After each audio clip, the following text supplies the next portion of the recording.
Oh, all right. So my name is Danae Barkey, and I am the Executive Director of HCU Network America, as well as an adult patient with classical homocystinuria. I'd like to thank everyone for listening in today and our panel for joining me as well to today's Facebook Live chat focused on the Homocystinuria Data Collection Program Behavior Survey. We invite those who are listening to our live recording to post your questions and comments in the Facebook Live chat. So I'm going to have each of our panelists now introduce themselves, starting with Joanna. Hey, my name is Joanna. I was diagnosed at 3 years old in 1974. Currently living in Oregon, was diagnosed in California. And let's see. Oh, you asked that one too. I'm interested. I'm participating because I think it is important to have statistical information as well if that we don't currently have to the best of our ability, and because I would like to further our quest for a treatment, and I'm hopeful for a cure. Thank you. Chrissy, would you like to introduce yourself? Hi, I'm Chrissy. I am the parent of a child. My son is 19 years old, Derek. He was diagnosed at birth in his newborn blood screen. So we've been dealing with this since birth. I am participating just mostly to hear other people. We don't really have, and we live in Pennsylvania. There's not really much of a support group or any other information in this area. So I was just interested in participating just to kind of get some other ideas and see what other people are going through. Mental health and behavioral health wise, it's probably our biggest struggle, other than non-compliance with medicine, but I'm just kind of curious as to what other people are dealing with.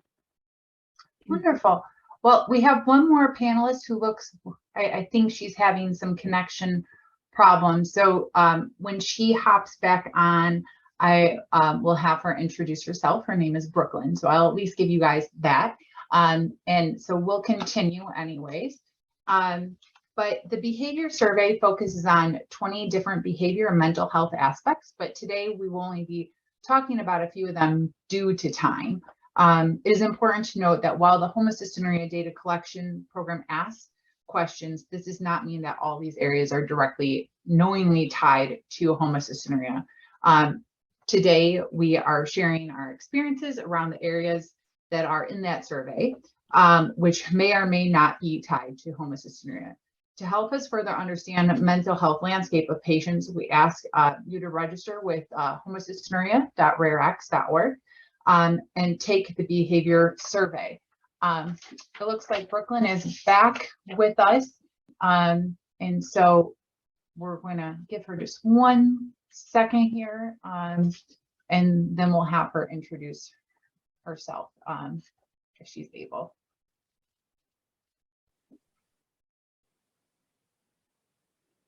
Can everybody hear me? Yes, loud and clear. Would you like to go ahead and introduce yourself? Sorry about that.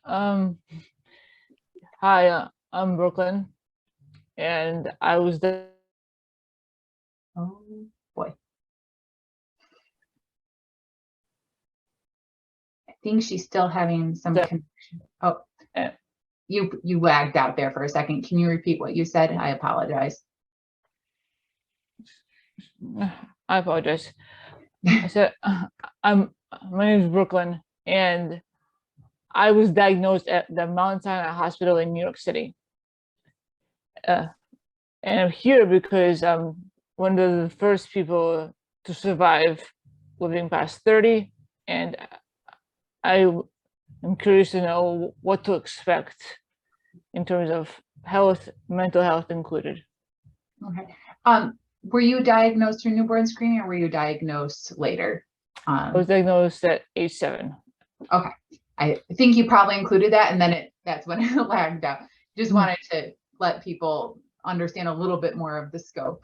Okay, so I introduced the topic. And so in the 2019 publication, Revising the Psychiatric Phenotype of Homocystinuria, the study looked at 25 patients with homocystinuria. So it's clearly a small study, but this is an example of what kind of studies do happen just because of the small sample population that does happen. Of these patients, 64% reported psychiatric symptoms. In the report, there was a high prevalence of both anxiety and depression along with attention deficit hyperactivity disorder, also known as ADHD, oppositional defiant disorder, otherwise known as ODD, mood swings, hallucinations, and suicidal thoughts. So I figured we'd get started with the most prevalent of those things, which I think when we look at mental health in general, there's much more of an awareness. Oh, we're still in practice session. So I don't, well, that's okay. We're still being recorded. Technology. Okay. My gosh, I'm going to keep myself unfocused here. So we're going to get started with anxiety and depression because I think in general, the general population can relate to that, even those without homocystinuria. Totally lost my train of thought and I apologize. In the publication previously noted, focused on homocystinuria patients, 32% of patients reported both anxiety and depression, which is a really large sample. If you look at the paper, you can see more statistical data as if they were diagnosed at birth or if they were diagnosed late. And so I think anxiety and depression are one of the things that, have been stigmatized. And so there historically has been less conversation about them just with mental health in general.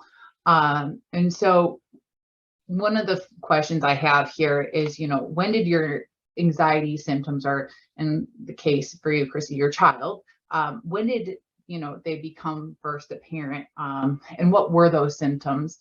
And I can kind of start with myself just to kind of ease into the conversation here. I was diagnosed when I was 10, and I don't really think I ever had anxiety prior to them that I'm aware of. Don't really remember much from being a child, but I wouldn't have considered myself anxious. It was probably about the time I was like 12 on up. It started off more as like social anxiety, just because I did have a pretty small social circle. And so, at that point, you're starting to participate in more what people call extracurricular type activities. And I always felt very out of place, like I was, being watched to different magnitude than other people. And it just always made me anxious. And then it just kind of spiraled. And mine eventually did turn into panic attacks on a pretty frequent basis. And it did, eventually start affecting my relationships and my job and so on and so forth. And so I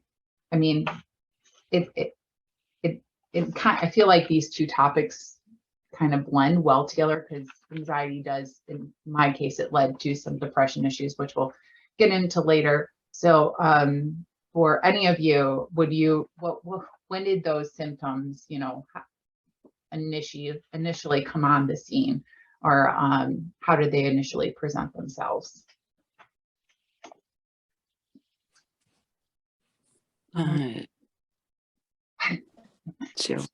Joanna, do you? For me, with anxiety, it started with my B12 deficiency. The first one back when I was 19, it was about the time Cystidane came out, 89, 90. That was when I was first started on it anyway.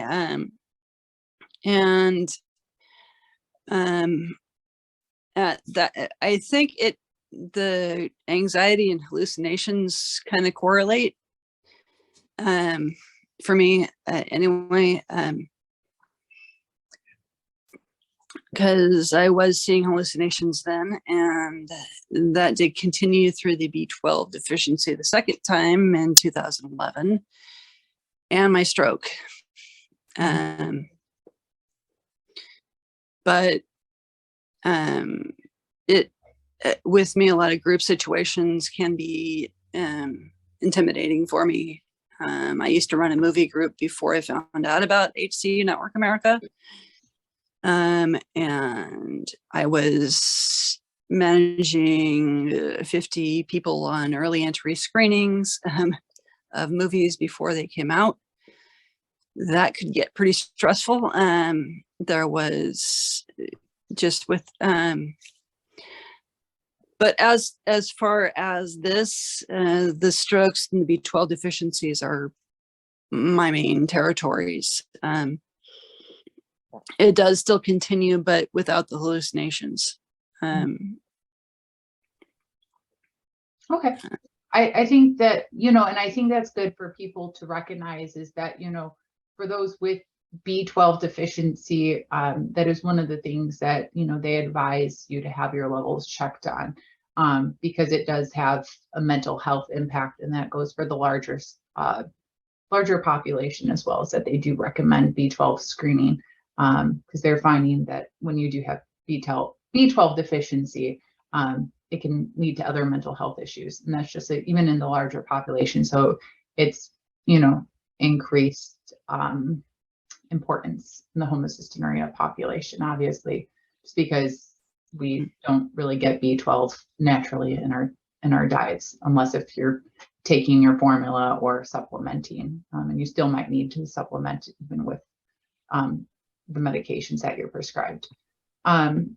Brooklyn, did you have a history with anxiety at all? I did, yes. I didn't know about it when it was happening, but looking back, I realized I had anxiety from a very young age. And it started because I always felt like the odd one out. Birthday parties, I had my own food, had a sliver of cake, that was it. Kids look at you and they want to know, why aren't you eating the same food? It's hard to explain to another child, well, I can't. This is my diet. And so that was how it started, the anxiety. And then it progressed in school because I struggled academically, because even though I was in the right schools, I was not as advanced as some of the other kids. And I also come from a background of overachievers. So in combination of all that, I had anxiety in my entire life. And as an adult, I could definitely now acknowledge when I have anxiety. I know what they feel like, what it feels like to have anxiety. I could put a name to it. And when I have anxious episodes or days, I could do something about it. I could try to focus my mind somewhere else. But it took me many, many years to understand anxiety, and that I could do something about it that maybe doesn't always involve medication. Mm-hmm. It sounds like you understand better what your triggers are and how to work around them. Like you have some coping mechanisms now. I know for myself, I didn't recognize what anxiety was. I just know I felt kind of miserable when I had it, especially as a teenager. And I didn't know how to cope with it. I was not a happy camper, to say the very least. And all those situations that you described, I think I talk frequently about those with people, is, the lifestyle that patients are kind of forced into. There's so much to be nervous about and anxious about, because we know that homocystinuria impacts us. And so, if you care at all, you're going to be a little bit anxious about, is this impacting my body when I'm eating, or, if I'm not taking my formula, if I'm not taking my pills, all those things are, you know, or, you know, what does the future hold? I mean, those are common things, but with any rare disease, it kind of compounds it. So it's like, how much is this actually homocystinuria, and how much is this just because of what patients with homocystinuria and other rare diseases have to live with? It's such a complicated topic. And so that's why I think it's really important to kind of warrant that some of it might be beyond, you know,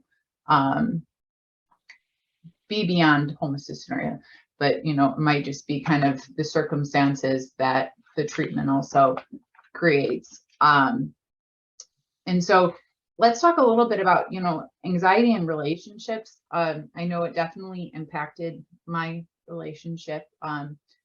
I talk about this a little bit further down the line here, but I know my mom always and I were constantly butting heads, and a lot of it was because of my anxiety. There was one clear instance I remember. I was driving and I didn't know where I was supposed to go, and she was supposed to have gotten in contact with me, given me like where I was supposed to meet her, and I pulled off to the side of the road and I called her, and I just, thankfully it went to her voicemail.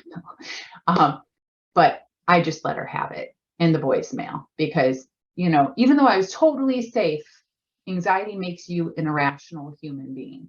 And there was no rationalizing with me at that point in time. And it was like, I look back and it's embarrassing now, but I don't think what most people realize is like when you're in some of those like panic attack modes, you don't feel like you have that sense of control. It's like the worst feeling. And so I know it was really hard for her to deal with me. Like she was a single parent with a lot of children. And so it's like, we can't deal with Danae and all her problems and all these other children. And it also did affect like my ability to make friends because I was always so anxious. And so, you know, just another thing to think about. And so it just, you know, it's kept my social circle relatively small just because I probably overthink how I interact with people. Joanna or Brooklyn has the anxiety that you guys felt, has it impacted your relationships with general public, family, friends, coworkers? Mostly with family. I have a hard time around holidays, especially because of all the different foods that we have to avoid. And, you know, my family doesn't really want to know my diet. They don't really don't know anything about it. And so they're all meat eaters and they can have whatever they want. My mother lives at McDonald's, and so it's not the best place for me. And I'm always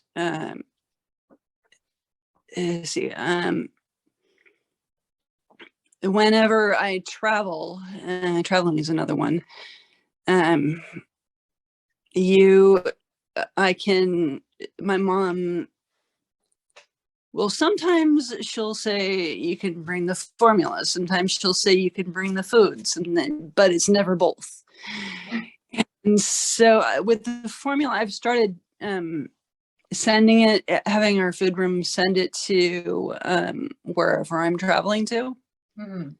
They can send it within the United States. If I travel outside the United States, which there's only one time where I consider outside the United States because Mexico and Canada, really too close.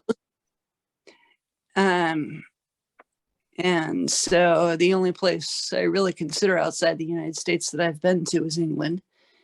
Mm-hmm. Yeah, mostly it has to do with food issues around this. TSA was another one.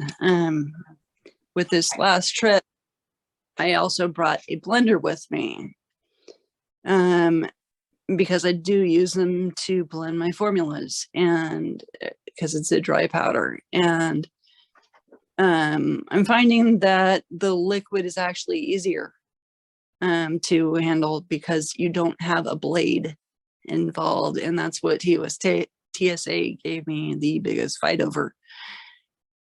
Was they're saying you need to pack this because of the blade, and so Yeah. I think it's those, gonna come after 1,000 people with a blade, yes. but in a blender, yeah, you would think in a blender that's going to make it a lot harder because it's so far in there. I think those are Yeah. topics that, you know, we definitely, anyone on any kind of low protein diet would understand. I know when I've traveled, those things definitely create anxiety. And I've learned, you know, instead of leveraging Google, leverage the low protein community, because Google is not your friend in these situations. And I think, you know, unfortunately, there are families that are so inclusive at holidays with diets, and there's some that aren't. And I know that definitely feeds into my anxiety. For the sake of time, unless if Brooklyn, there's something you want to like jump in and add really quick, feel free. But otherwise, I'd like to move on to our next topic just because we're a little behind schedule. Are you okay with that? We could have maybe 30 seconds. Yeah, that's perfect. So I agree with a lot of what Joanna had said. I also want to add that it's not just family, but it's being able to make friends at school or in university. And if you communicate differently, if your speech patterns are off, then your social anxiety is going to go up because you're always aware of your speech. And if you're aware, sometimes other people are going to be, well, maybe I don't want to have to deal with that. So our circle of close friends becomes very tight, very small, wherever you go, all throughout life. We're not going to be these social butterflies because of this anxiety, because of how we communicate, and because of our lifestyle. Yeah. It's all to consider. Yeah, no, I definitely can understand and relate because it's, you know, if you're trying to take it seriously, you need people to be understanding. And it's always hard to come forth. So the next topic here is, you know, depression. And there was a statistic, more like just a thing from the Anxiety and Depression Association of America, where anxiety is highly associated with depression. And it's not uncommon for someone with an anxiety disorder to also suffer depression and vice versa. Nearly 1/2 of those diagnosed with depression are also diagnosed with anxiety. And so, you know, I think it's kind of the same conversation here. I know for myself, my anxiety caused huge depression as a teenager because it makes you feel so isolated. And I specifically remember there was an instance, it was in college. I started college when I was 15. It's what homeschoolers tend to do around here. I don't know. But the people weren't the issue. It was just like the lack of social ability to interact. And I took a communications class, which is a speech class, glorified name. And I had never had to give a speech prior to that class. And it was awful. And I blacked out in the class. I ended up getting an A in the class, but it was good because it did force me kind of, you know, to push myself out of that shell that I kind of had retreated into. But at the same time, it made me so self-aware of my communication issues. And, you know, and also while coming out of my shell, it forced me to retract further in. 19 years were really, really dark. I've always try to be very open about it because, you know, people think, oh, you know, it's just a mind over matter thing, or, you know, it just get out of your funk. And it's not always that easy. And I think with homocystinuria and a lot of conditions, it's sometimes hard to find the right combination of medications. Unfortunately for me, I never found the right combination. So it went on for years and years and years. And it wasn't until my homocysteine levels came down that kind of like that funk removed itself. And who knows, that could have just been a maturity thing, could have been a biochemical thing. I don't know. But I know for myself that there was just that correlation, which may or may not mean anything. Sorry, I don't have names next to this, but I think this was one that everyone kind of had in our pre-interview, not pre-interview, but pre-panel survey, had experience with. So if you feel comfortable, would anyone else want to share, just what it was like with their bouts of depression, or what it looked like, or when it came on? I know for myself, again, it was as a teenager. For my instance, though, it started like when I was about 12, but I lost my dad when I was 9, and then I was diagnosed with homocystinuria when I was 10. So I think some of it was just kind of things that were going to happen naturally, even without actually a diagnosis of homocystinuria, because traumatic events don't really sit light on anyone. And I think those are pretty big ones, in my opinion. And so, does anyone else want to share what their experiences were like? Actually, yeah. In my case, I physically had to tell the doctors, this is how I'm feeling, and give them symptoms, because externally I didn't look like I was depressed. And I was able to get to my doctor's appointments. I was dressed, I was fed, what have you. But I had to explain the symptoms, say things like, I just can't remember some days, or everything just seems dark. It's hard to move, brain fog, and depression is really one of those things that it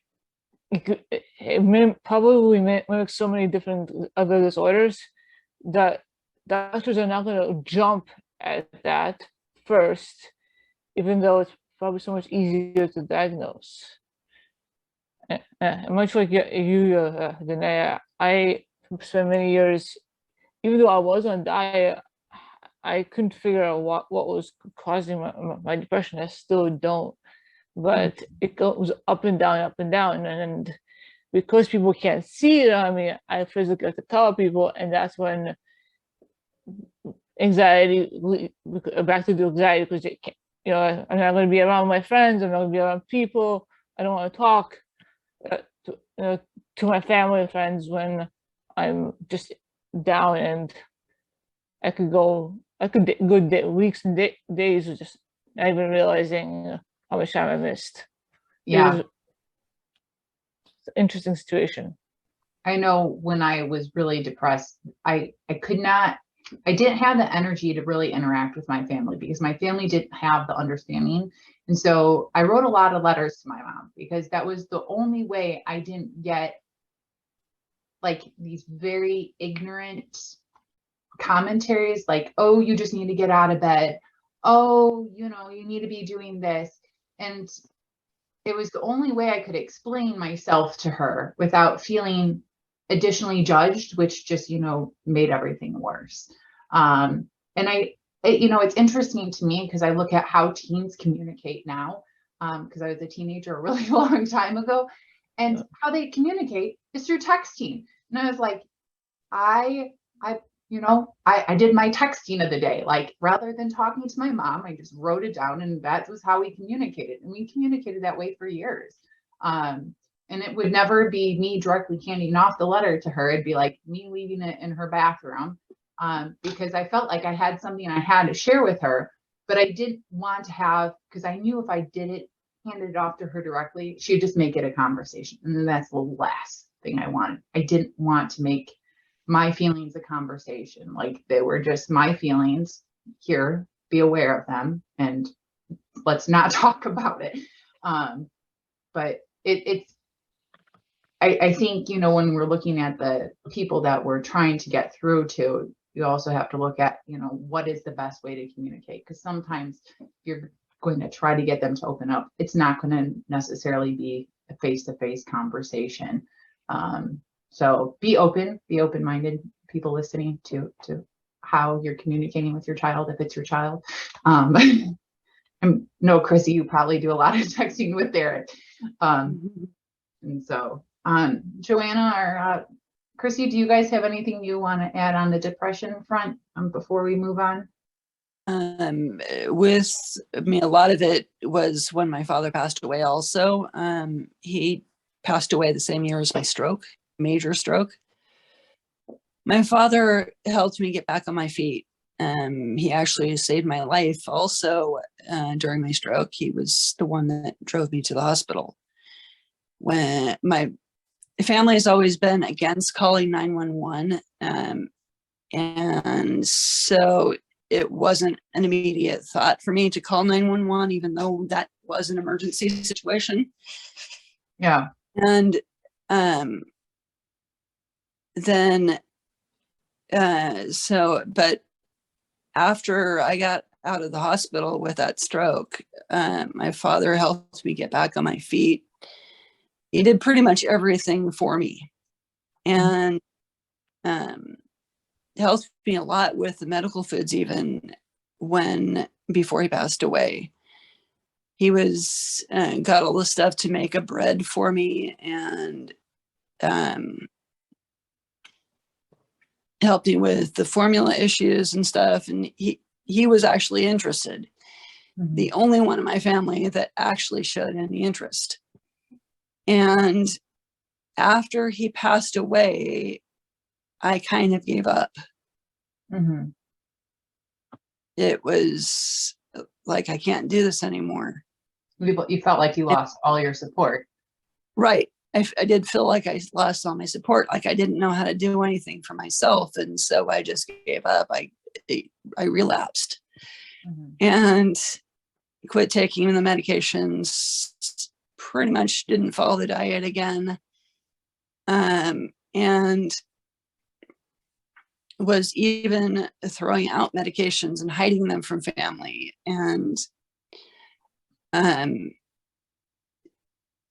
right now, it really doesn't help that all the emphasis is on the PKU groups, because that is the biggest territory. Mm-hmm. You know, I like the word you use, relapse, because in my family, addiction runs all around, and I think a lot of families can.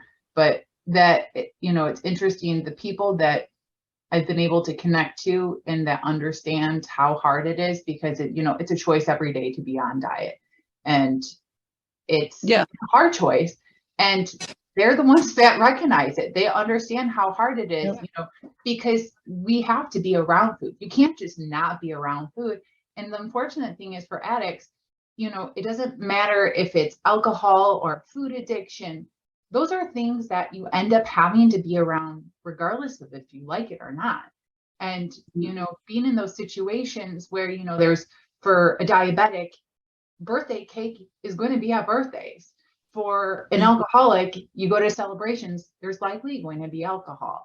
And just like that, but for, you know, homocystinuria and all these other low protein disorders, there's going to be food we can't eat. And it's really hard to have that thrown in your face all the time. And to know that, you know, we have to say no, because eventually it does catch up with you. But it's hard. And so I really, I have to say, I just really appreciated you using that word, because it's a relapse, I think, is such a great word for it. When you know, fall off, and then you have to kind of pick yourself back up. And so, you know, and we just hope that each day we get to have that fresh start. So I really liked that choice of words. It was a friend of mine who used to be a supervisor that actually taught me I could do stuff on my own. Yeah. I went on a cruise with her. She didn't really want to go, but I talked her into it, going with my birthday, and it was my 40th. And she taught me that I could handle the medications and the diet and everything for myself. And Awesome.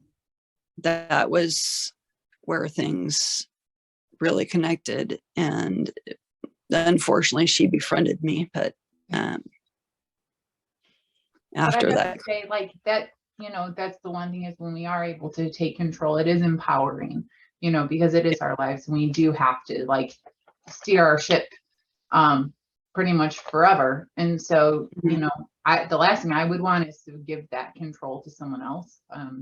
Because, I think as an adult, I want to be as independent as possible. I don't want someone else deciding what I'm going to eat, how I'm going to take my medicine, how I'm going to do anything, for that matter. I'm a pretty opinionated person. And so, but let's move on to a different topic here. But I really appreciate you sharing that, because I think it's, in general, more conversations need to be spoken about with depression and anxiety. So one of the topics here that's on the RareX survey platform is social anxiety in autism spectrum disorder. And so I kind of put these two together because, there's things that it's interesting to me. If you ever go and take a look at the Anxiety and Depression Association of America, they have a lot of links to the CDC and different studies. And so many of these things get kind of like, there's so much crossover.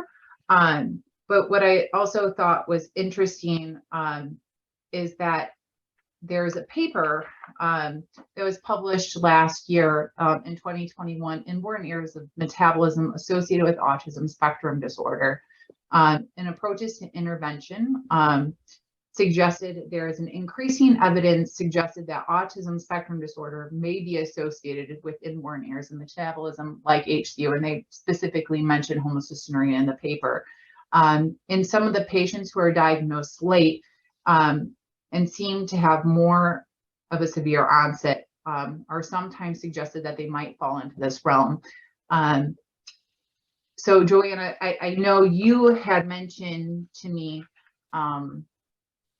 in previous conversations, you had a coworker that had, I think it was a coworker or a friend. I apologize. Employer. See, I knew I was going to mess it up, but they had suggested that, and I have to first say how inappropriate of them, too, because I don't think that's ever a position of an employer to make, comments about our behavior, our mental health, unless, it's kind of going outside of the realm of what is allowed in the workplace. But they should never even suggest a diagnosis. Instead, they should have. But anyways, he wanted me to be tested. Yeah. And so do you want to talk a little bit about the behaviors that they, because I personally, it's interesting to me because all three of us are from a generation where autism spectrum disorder really was not diagnosed. And there wasn't the awareness of it that there is now. And it definitely, there was not an awareness of it in females. Like I remember when I was in college and they said it was only boys that autism spectrum disorder affected. Yeah. They're finding that, females have it. They just present very differently. And so some of them cross over with, male behaviors, but would you want to talk about some of those behaviors and some of the barriers, you've experienced to getting a diagnosis? Because I think some of the barriers are important to be discussed as well, because, how are we supposed to ever learn if we can't even get a diagnosis? Right.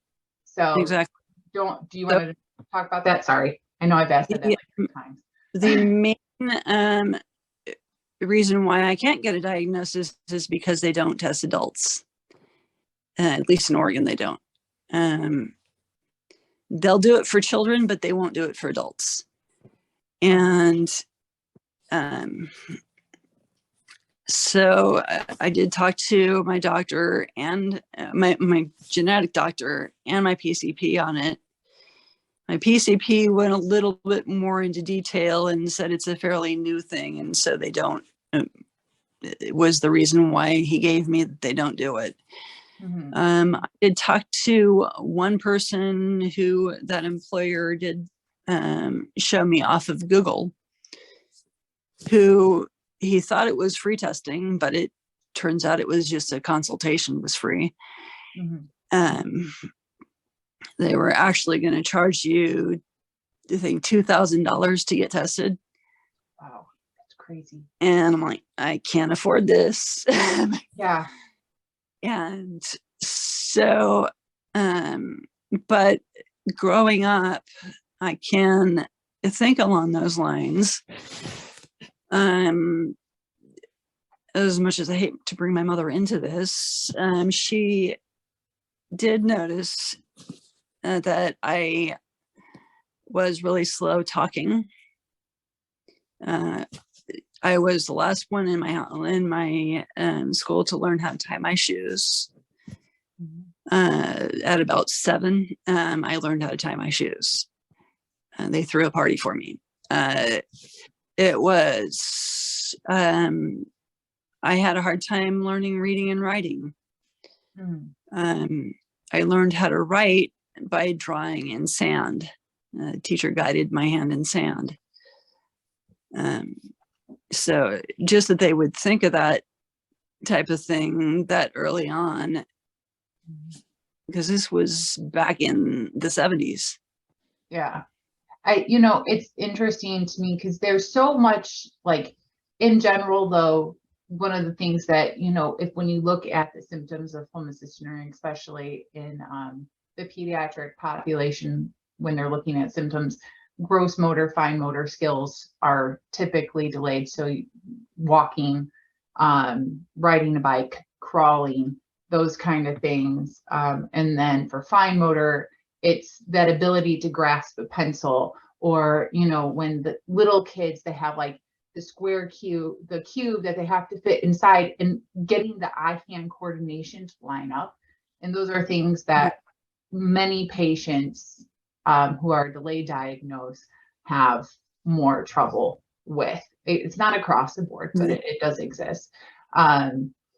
And so, some of that might just, some of that could have been a larger thing, but, not everyone who has gross motor delays or fine motor delays also has, Right. It's so hard to say in retrospect. The example that he gave me was that he gave me a letter. And I actually remember this one. He gave me a letter to put in the manager's after hours mailbox. It was for, I think it had to do with his rent, and saying why he couldn't pay it on time or something.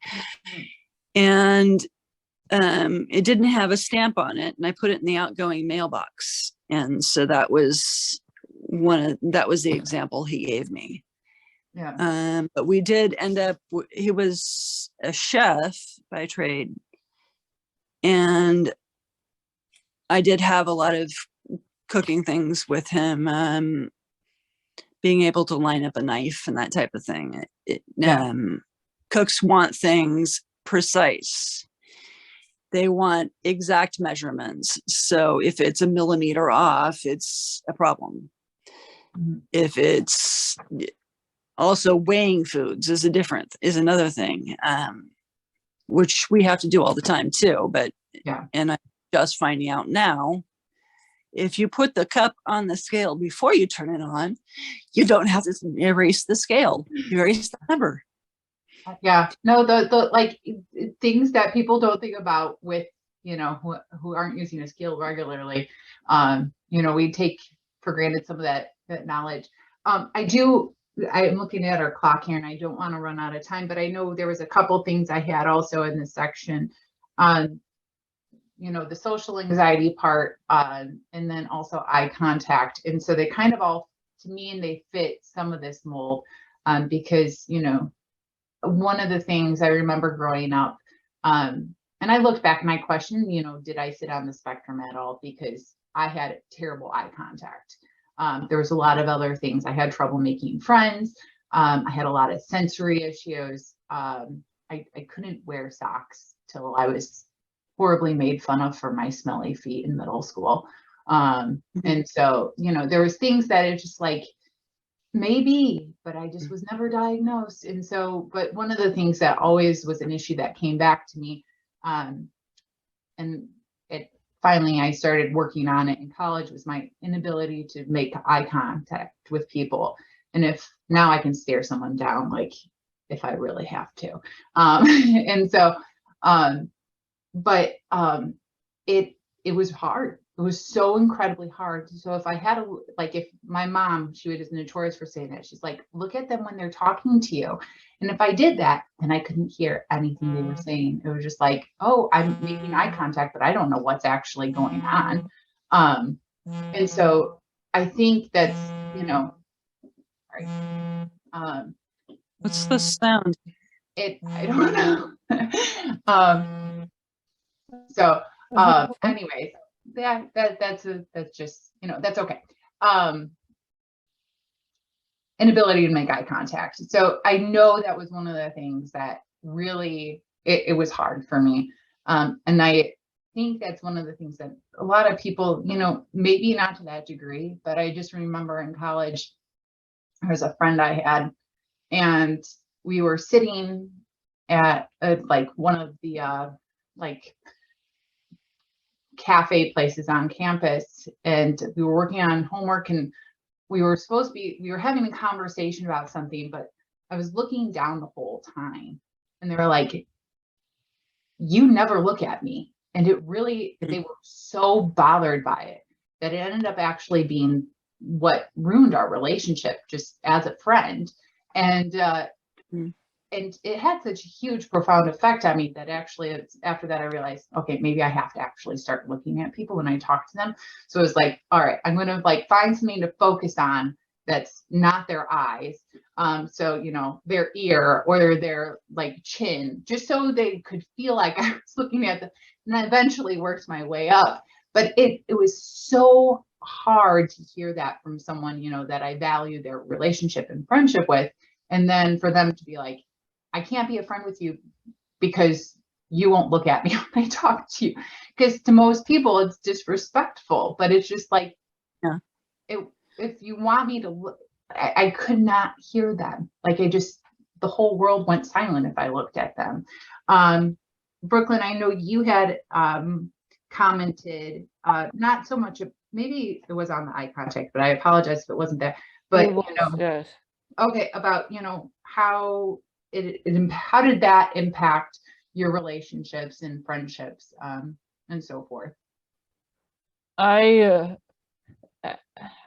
went to a special education school, and in elementary, one of the things that they did when they read my IEP was that they gave me someone to work with.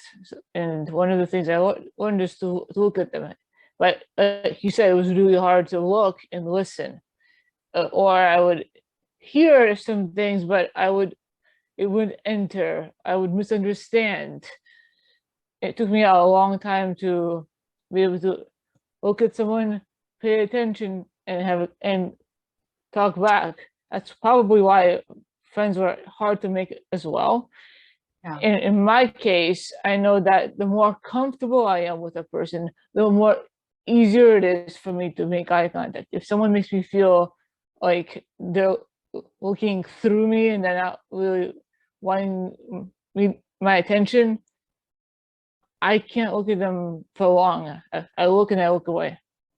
Yeah. Maybe it's just me. I don't know. Maybe it's a quirk, but I feel that it's like an empathy situation where I literally, if you're being kind, I'll look at you. If I feel like you're going to be judgmental, everything closes down. Yeah. No. And I think that's why that's why you sometimes see it associated with the anxiety part of things, too, because, you know, you're anxious about how a person's interpreting your behavior. or, you know, and so there's so many things intertwined. It's kind of crazy. I know, oh, what was I going to say? How I relate it to people is, you know, like how they have the thing like pat your head and rub your belly, or rub your head and pat your, it's like that kind of coordination, but mentally trying to visually focus and listen. And so when you put it like that to people, then they're like, oh, that is much harder. Like, because most people, like, they take for granted they can hear things and like look at someone all at the same time, but it's really hard. And I was with another patient recently, and another person was like, oh, can you turn your, it was like for a filming thing, like, can you turn your body? And so it looks like you're looking at the camera, and the patient was like, I am looking at the camera. And so, you know, then we have like the awareness that our eyes don't always work the way they're supposed to because of our lens issues with homocystinuria. And so there's just so many things that play into factor. And so, you know, that just make us that much more aware of the problem. All right. There's always just so many things that I can talk through here. And so the next thing was obsessive compulsive disorder. And that is another thing that is often associated with anxiety. It is also associated with traumatic experiences. And it's funny because I didn't learn about that till after I sent this out, because I was doing a little bit of pre-homework. And it's interesting to me because Joanna was the one who indicated that she had experience with it. And then here I am. I definitely have. So my experience was really bad as a teenager. That was the height of me, anxiety, depression, obsessive compulsive. Like, it was to the point where I could tell like everything had to be in an exact order. And if it wasn't, it really stressed me out, and it created a lot of anxiety. Like, I could tell if someone moved things like 1/8 of an inch off place. My room had the only computer in our house as a teenager, and I could tell who had sat in my bed, which was off limits because, you know, bottoms are disgusting in my world. And so I didn't want anyone sitting in my bed. But I could tell who it was by the shape and the size of, you know, the crease in the bedding. It was like insane. I could tell like who it was based upon how the computer chair was sitting. Like, all these little stupid, I look back and I'm like, this was crazy. It seemed so dramatic, but at the same time, it wasn't dramatic then. Like, I would go into a restaurant and everything had to be symmetrically lined up on the table, and I could only sit in specific places in the restaurant in relationship to the door. It controlled so much of my life. It was like, I look back now and I'm like, how did I ever function? Because it's so overwhelming to me now to think about it, because I don't have those behaviors. And it's exhausting. It's exhausting to think about it now, and I'm sure it was even more so then. But I didn't even realize it was so much of an issue. Like, other people did, but I didn't. It felt like routine. That's really what it felt like to me. I'm like, no, this is my routine. This is how I want things. Like, and then what's interesting, why I mentioned the trauma part of it, is because that was, you know, coming from a big family, and we lost our dad and we got our diagnosis all relatively at the same time. And then my brother was in a huge car accident too, like when I was a teenager. And so it's like all those things kind of funneled into me. That was my way of creating control, is the way they kind of describe it. But, you know, there could have been more to it too, biochemically. Joanna, did you want to talk a little bit about some of the obsessive compulsive behavior that you had experienced? That I don't really think has a lot to do with that, but I don't know. That more has a lot to do with my job. Mm-hmm. I work both on mental health and on the physical disability side of things. with seniors and people with disabilities through the DHS office. And a lot of the people, especially on the mental health side of things, want me to do organizing. Mm-hmm. And I will get into organizing by color, by letter, by all kinds of things. And it transforms to sometimes my house, but not very often. Mm-hmm. Is things I carry over. And am trying to get back to, but my house is in such chaos right now because I'm being audited by Social Security. I'm looking for all these different the papers for like the pay stubs that I have to get Mhm. down. But where So I you- wish I were more organized. Yeah. So it's more the environment that the work creates that makes you feel like Right. you have to have those. It's really funny that you mentioned like filing and organizing. So when I first met my husband, and we merged our book collection together, which was insane because I was a teacher in a previous life. So I had like 5,000 books. And then I got to the point where I was like, well, I have to get them organized. So it wasn't just enough to have like adult books and children books and fiction and nonfiction. It was then by genre. So it was essentially like walking into a library. And it was just, I just laughed when you mentioned the organization because that's like that's what my brain wants to do, but I don't let myself go down that rabbit hole because I know if I do, then I'll never come out of it because there's always room in my brain for more layers. And the truth is that it takes a lot of time to keep that up, which makes me anxious because I know it's not realistic to maintain. So it's just like you have to like cut yourself off as much as you want to keep going.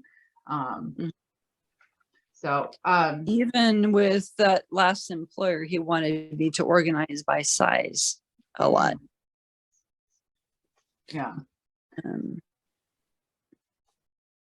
Okay, let's go on to we're just at time, but I want to get through this last topic. Sorry. Mood problems and emotional stability.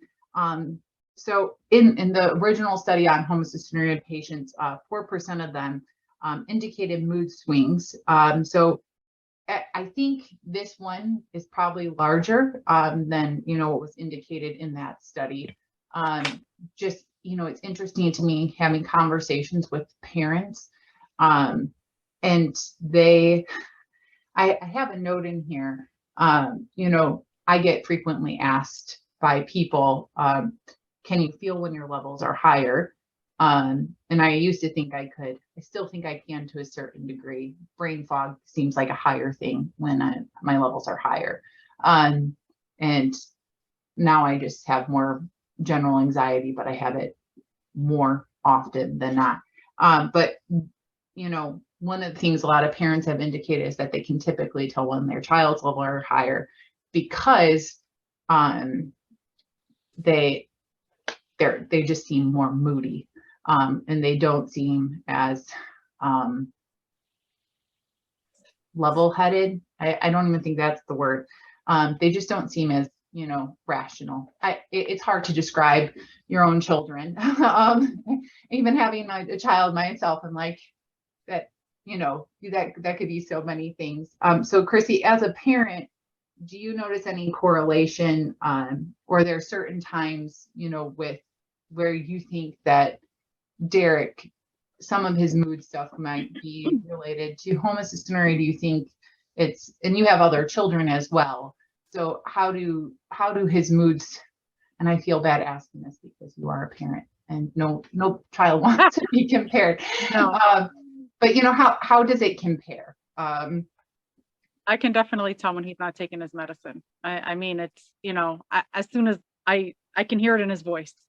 As soon as I know, if I wake up on a day, I'm like, or I come home from work, I'm like, oh, you didn't take any medicine today, did you? I can almost tell if he took some, none, or, even half of what he was supposed to take. I can tell. I mean, he does still live at home. He did go to school for a short period of time. And when he was at school, he did not take his medicine probably at all, if barely minimum. So it probably took about 4 weeks. And in that 4 weeks, he had like a heavy decline. Like on a Tuesday, he called me.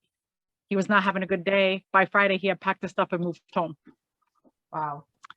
So, you know, Yeah. So can you explain a little bit more like what that difference in between like Derek, at least taking a dose versus Derek no medication looks like? yeah. So typically, I mean, Derek is very, very fortunate until this day. I try to get him to understand that he has minimal complications with his HCU. I mean, we're very fortunate, again, up until now, but he's very outgoing. He doesn't really have anxiety. He doesn't really have depression. He's very social, but when he doesn't take his medicine, when I call him, usually when I call him, he makes like a Scooby-Doo, or, even at 19, he makes a funny sound when he hasn't taken his medicine, and I call him and it'll be like 3 o'clock.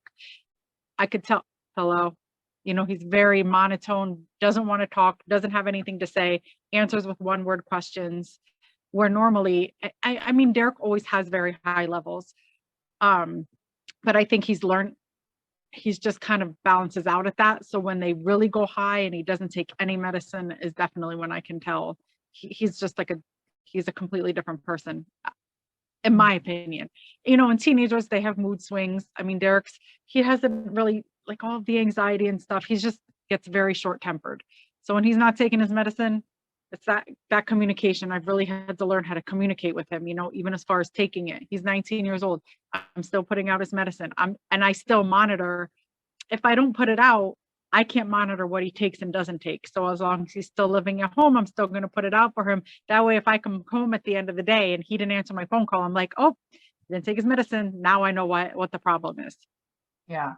I know for myself, it's like that out of sight, out of mind. So my pills live on the island in the center of our kitchen, because if they're not set out in the morning, then good luck remembering it. And then I'm like, did I take them? Did I not? Yeah, that's how he is. And it's just a good idea. It's a good idea for me. When I come home, I know what kind of evening it's going to be, or even going into the next morning, because if he didn't take it all day, I mean, he's still mad and angry. It's just pretty much, I always say, you're so mad and angry at the world. But if he gets up the next day and he takes what he's supposed to take, now he's back in a good place. And, I mean, when he went that month at school, he lost, he's 6'5". His passion is basketball. He kind of lost that passion for basketball. It took him a while to get back into that, but he's very short tempered. That's probably his biggest.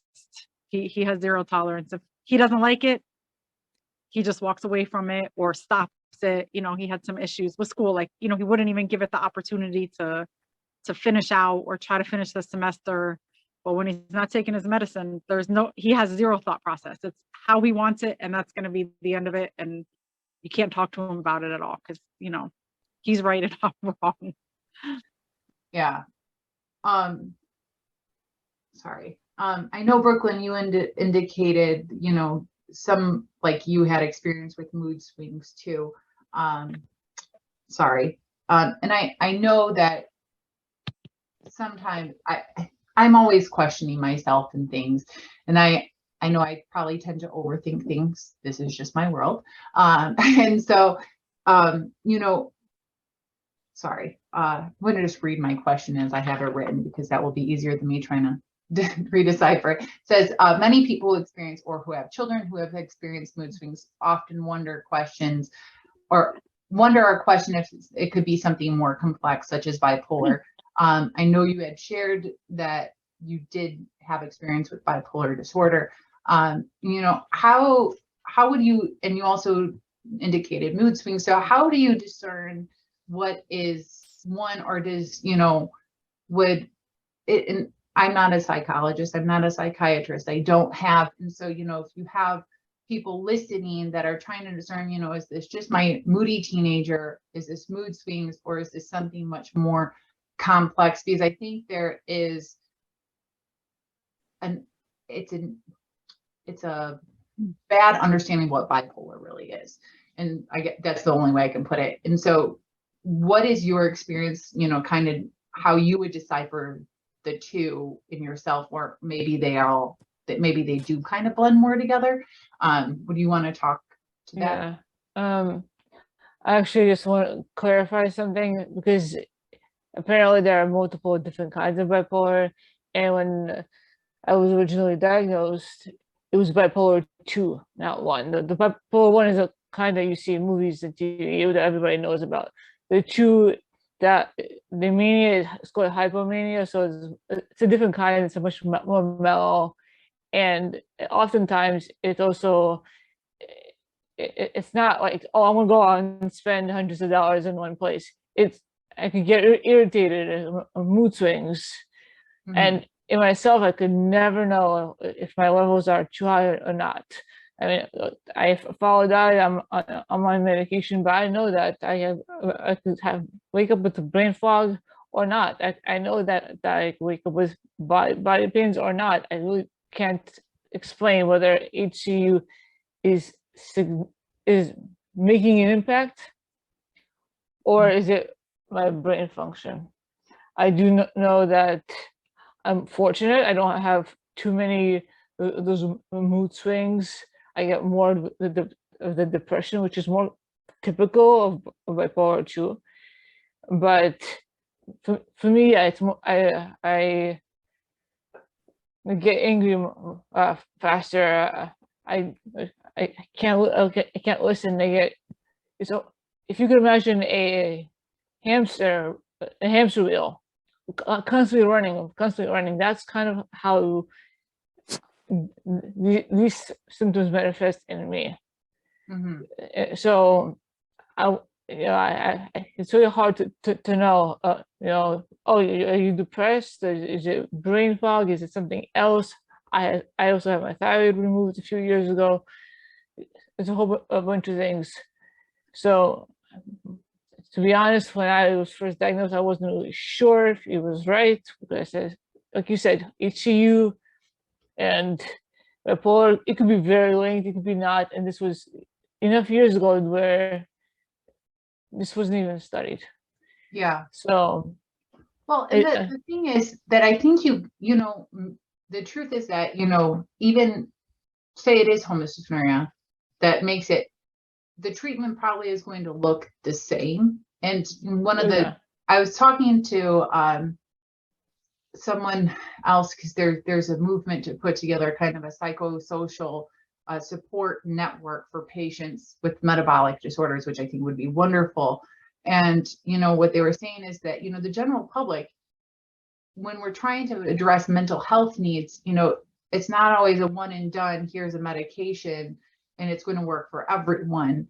And it's that same, you know, and I always thought when I was being treated for depression as a teenager, that it was, you know, it didn't matter what medication I was going to be on, because, you know, if it's homocystinuria, then it's homocystinuria and no medication's going to fix it. But I think the truth is that I didn't give, you know, I wasn't willing to be flexible enough to try different medications. Yeah.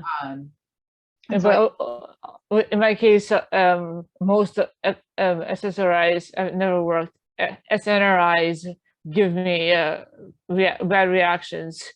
So it's I'm willing to go ahead and try, and it was each medication. It takes a couple of months to really know if it's if the body could just settle. But I have been on this for years, and luckily my symptoms are so mild that I don't have to worry about taking a mood stabilizer. And something brings you up and something brings you down. I'm not on that kind of path. I just know that I could feel when my body is changing. But it's more like a Jekyll and Hyde situation, not a this will fix the situation.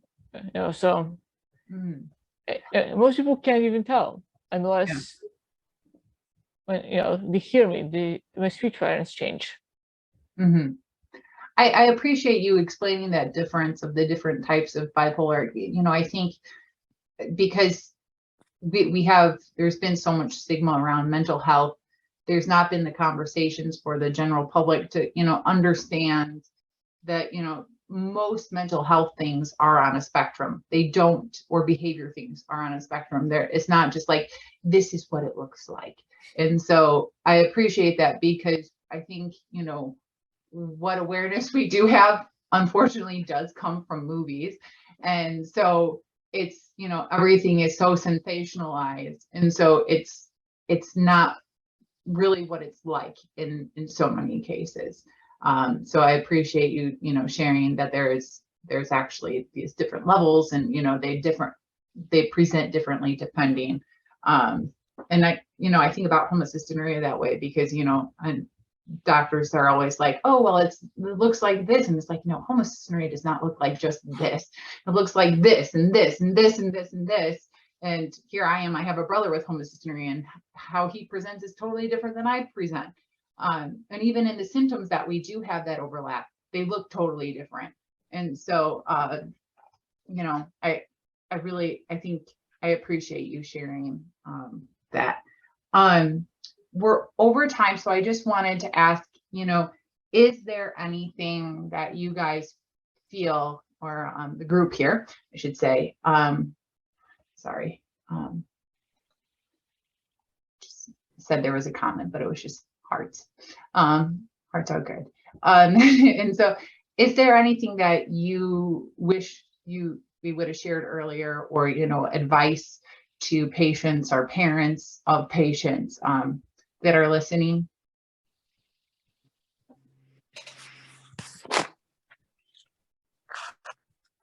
Okay, well, I'll just end it then here. So one of the things I wanted to make sure, just because you know, mental health is one of those things that definitely, I know with my history, it's really an important topic. It's important to a lot of people, and so I really appreciate the three of you coming on and talking with me today. If there's anyone that is listening that is experiencing depression, suicidal thoughts, or has a family member, in the US, there always has been a national hotline established, but now they've changed it. So it's more accessible.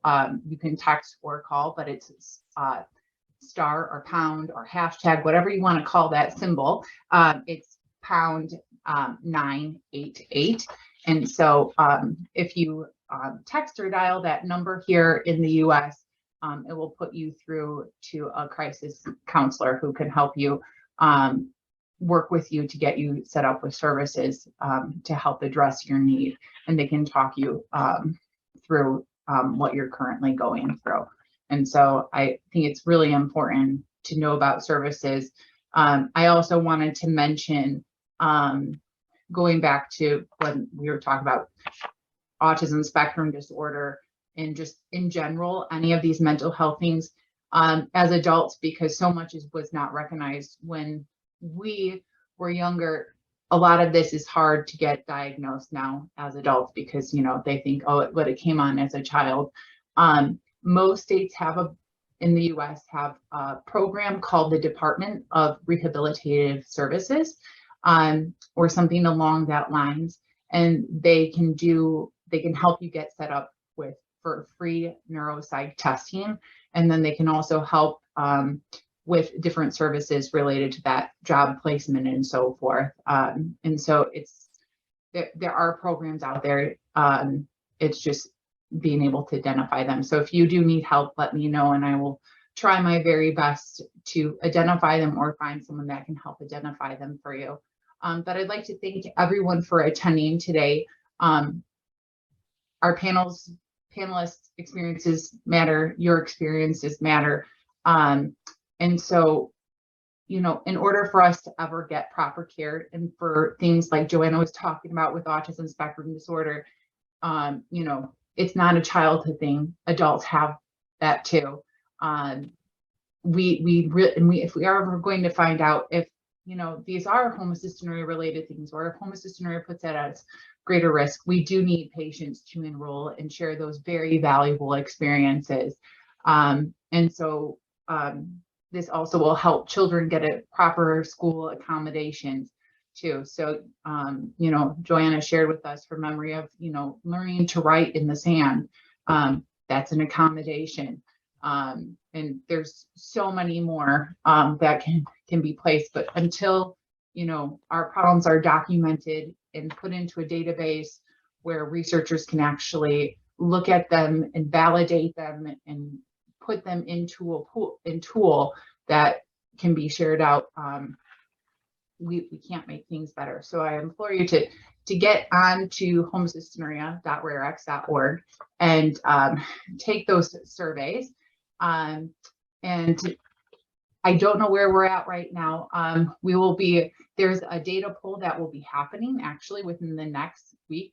And so it is very exciting to kind of know that the patients that have entered into the system and started to fill out those surveys, that their data is going to actually start making a difference.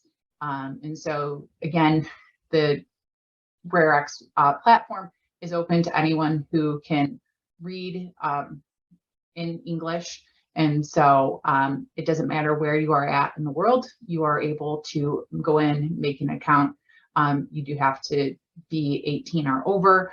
Right now you have to be a patient, but they are working on it for parents if their child who is an adult consents.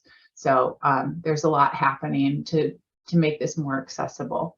So again, we are excited that you guys could join in, and if you have any questions, reach out to us. Otherwise, we hope that you contribute to